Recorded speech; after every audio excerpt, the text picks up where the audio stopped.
Les vacances sont terminées, la rentrée est arrivée et comme tous les ans, Apple va bientôt lever le voile sur ses nouveaux iPhones, les fameux iPhone 15. Des iPhone 15 qui seront dévoilés le 12 septembre prochain pour une mise à disposition sur le marché qui devrait avoir lieu autour du 22 septembre. On est donc à quelques jours seulement de l'annonce, à quelques jours seulement de la commercialisation et le moment semble donc bien choisi pour faire un point complet sur ce qui nous attend. Et on commence donc avec tout ce qui a trait à la gamme. Et là, pas de surprise, Apple devrait appliquer plus ou moins la stratégie de l'année dernière. Inutile donc d'espérer le retour d'un éventuel iPhone 15 mini. On aura le droit vraisemblablement à 4 modèles différents, à savoir l'iPhone 15, l'iPhone 15 Plus, l'iPhone 15 Pro et l'iPhone 15 Pro Max. Et là, vous allez me dire, mais Fred, on a aussi entendu parler d'un iPhone 15 Ultra. Et c'est vrai, sauf que selon Mark Gurman, l'iPhone 15 Ultra ne serait pas prêt et ne devrait donc pas arriver sur le marché avant l'année dernière, ce qui veut donc dire que l'iPhone 15 Ultra risque plutôt d'être un iPhone 16 Ultra. Autre point très important, l'iPhone 15 Pro Max pourrait, notez le conditionnel, débarquer avec un petit peu de retard et certaines sources évoquent une commercialisation qui n'arriverait qu'en octobre. Un retard qui serait principalement dû aux nouveautés apportées par ce modèle. Des nouveautés sur lesquelles on va revenir un petit peu plus tard.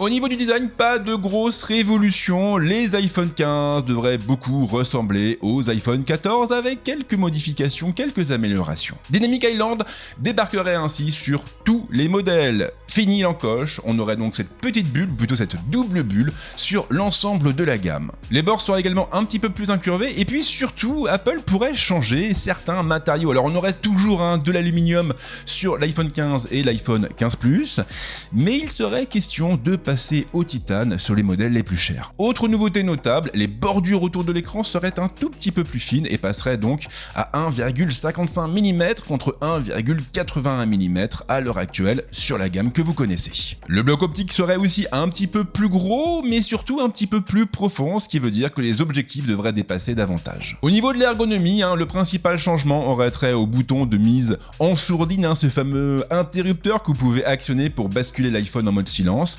Eh bien, cet interrupteur, justement, laisserait la place à un bouton d'action un peu similaire à ce que l'on trouve sur l'Apple Watch Ultra. Alors, au niveau des couleurs, il faut s'attendre à pas mal de coloris différents pour l'iPhone 15 et l'iPhone 15 Plus, et à 4 couleurs pour l'iPhone 15 Pro et l'iPhone 15 Pro Max, à savoir le blanc, le gris sidéral, le bleu foncé et surtout l'argent titane. Et soyons clairs, c'est ce modèle que je vais acheter. Vous l'avez vu ici en premier. Autre point très intéressant, le poids total serait en baisse, notamment sur les iPhone 15 Pro et iPhone 15 Pro Max. Et on parle même d'un iPhone 15 Pro Max qui ne dépasserait pas les 221 grammes contre 240 à l'heure actuelle. Et ça, c'est vraiment pas anodin parce qu'aujourd'hui, le principal défaut du modèle Pro Max, en dehors de son prix, c'est justement son poids. Niveau connectivité, pas de mauvaise surprise, vous aurez de la 5G et du Wi-Fi 6E.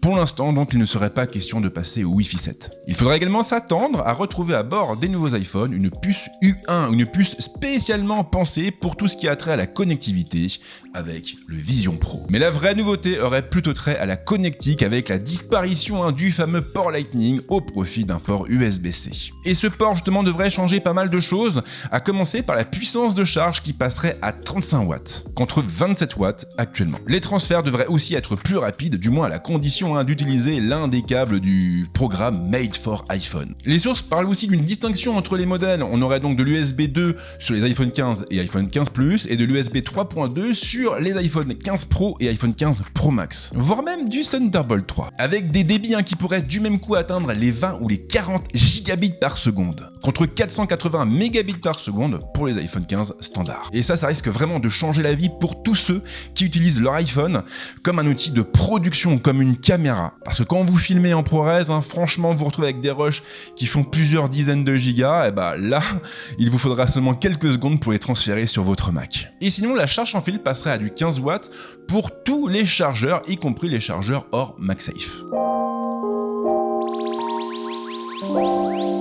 Passons maintenant aux caractéristiques, et là clairement au niveau des écrans on devrait rester sur quelque chose de similaire. On aurait donc une dalle de 6,1 pouces pour l'iPhone 15 et l'iPhone 15 Pro, et une dalle de 6,7 pouces pour l'iPhone 15 Plus et l'iPhone 15 Pro Max. Et attention, car si les diagonales resteraient les mêmes entre les différents modèles, les dalles elles changeraient pas mal. Le ProMotion resterait comme toujours l'apanage des modèles Pro. On devrait donc se contenter du 60 Hz sur l'iPhone 15 et l'iPhone 15 Plus. Et oui, ça fait quand même un petit peu mal. Même chose pour l'Always On Display, le mode toujours allumé qui resterait toujours réservé aux modèles Pro et Pro Max. Les dalles des modèles Pro devraient aussi être plus lumineuses et atteindre en pointe les 2500 nits.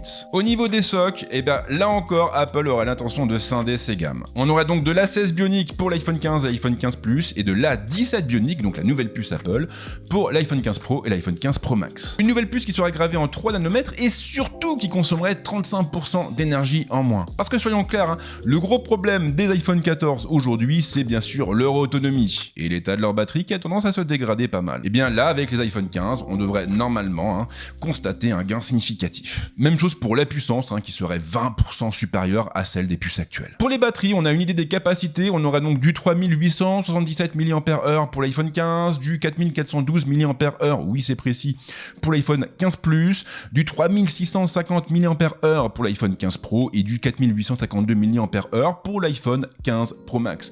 Mais surtout, on aura une nouvelle techno avec des cellules empilées. Une techno qui permettrait aux batteries d'être plus compactes et surtout d'avoir une meilleure durée de vie. Et ça c'est pas mal parce que quand je vois mon iPhone 14 Pro qui est passé à 93% au niveau de l'état de la batterie en un an, et que mon iPhone 13 Pro, que j'avais aussi utilisé pendant un an, est resté à 98%, je me dis quand même qu'il y a une marge de progression assez significative. J'ai bien sûr gardé le meilleur pour la fin et le moment est donc venu de parler de la photo et de la vidéo avec déjà une très bonne nouvelle, le capteur de 48 millions de pixels introduit avec l'iPhone 14 Pro et l'iPhone 14 Pro Max serait présent cette année sur l'ensemble de la gamme et donc y compris sur l'iPhone 15 et iPhone 15 Plus. Alors pourquoi c'est une bonne nouvelle? Parce que ce capteur est de très bonne qualité bien sûr, mais surtout il permet de proposer un mode x2 à partir d'un crop effectué au centre du capteur. En gros donc quand vous basculez en x2, l'iPhone va retenir les 12 millions de pixels qui sont au centre du capteur. Et ça c'est vraiment génial sur un iPhone 15 et un iPhone 15 Plus puisque ces deux modèles seront dépourvus d'un zoom optique. Avec le x2, on aura donc la possibilité de switcher quand même entre 3 focales différentes et de basculer donc d'un grand angle à un ultra grand angle à un petit zoom. L'iPhone 15 Pro pour sa part devrait proposer toujours 3 capteurs avec un grand angle, un ultra grand angle et un zoom optique qui pourrait atteindre un grossissement optique, je précise bien, en 3 fois. Mais l'iPhone 15 Pro Max ira lui un petit peu plus loin en embarquant un zoom périscopique. Et c'est d'ailleurs ce zoom périscopique qui expliquerait le retard de ce modèle. Et avec ce zoom périscopique, il pourrait atteindre un niveau de grossissement de 5 fois ou de 6 fois. Alors pourquoi c'est pas anodin? Parce qu'aujourd'hui on devait se limiter à du 3 fois et c'est vrai que sur certaines prises de vue, ça fait un petit peu court. Du coup, on est obligé de se déplacer, de se rapprocher du sujet, ce qui est pas toujours évident, notamment quand on fait de la photo urbaine. Et là, avec un 5 fois ou un 6 fois, pour le coup, on aura quand même beaucoup plus d'amplitude. Et donc, beaucoup plus de flexibilité. Après, pour les autres focales, il faut s'attendre à voir débarquer de nouveaux capteurs, des capteurs plus sensibles, et qui devraient du même coup obtenir de meilleurs résultats en basse luminosité. Alors tout ça c'est super, mais quand pourrons-nous profiter des iPhone 15 ? Eh bien donc l'annonce, elle a été confirmée par Apple, elle aura lieu le 12 septembre à 19h précise chez nous. Et bien sûr, vous aurez le droit à un récap. Les précommandes pour leur part devraient démarrer le vendredi et donc le 15 septembre. Apple a toujours suivi plus ou moins ce programme. Quant à la commercialisation, eh bien elle sera actée, chers amis, au 22 septembre. Soit le jour où Orange est censé m'installer la fibre. Oui, je suis très heureux, en supposant qu'ils y arrivent. Mais comme je le disais, tous les modèles ne seraient pas forcément disponibles à la même date et l'iPhone 15 Pro Max, pour sa part, pourrait être repoussé au mois d'octobre. Mais là, bien sûr, rien n'a encore été confirmé et donc les pincettes sont de rigueur. Ce qui nous amène à un autre point très important, à savoir le prix.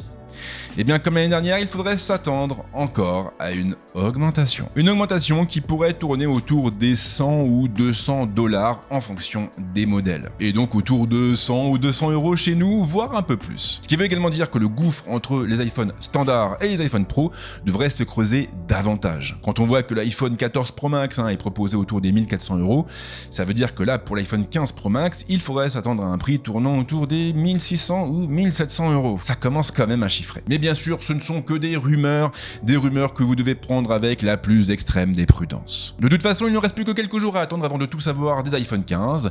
Et en attendant, bien sûr, ce que vous pouvez déjà faire, c'est de vous abonner. Et j'en profite d'ailleurs pour vous remercier, car nous avons passé pendant les vacances le cap des 70 000 abonnés. Et ça fait vraiment plaisir. Presque autant que la fibre. Merci en tout cas de m'avoir suivi jusque-là, et comme d'habitude, je vous souhaite de passer une excellente semaine ou un très bon week-end, et on se retrouve très vite avec d'autres contenus ici et ailleurs. Ciao.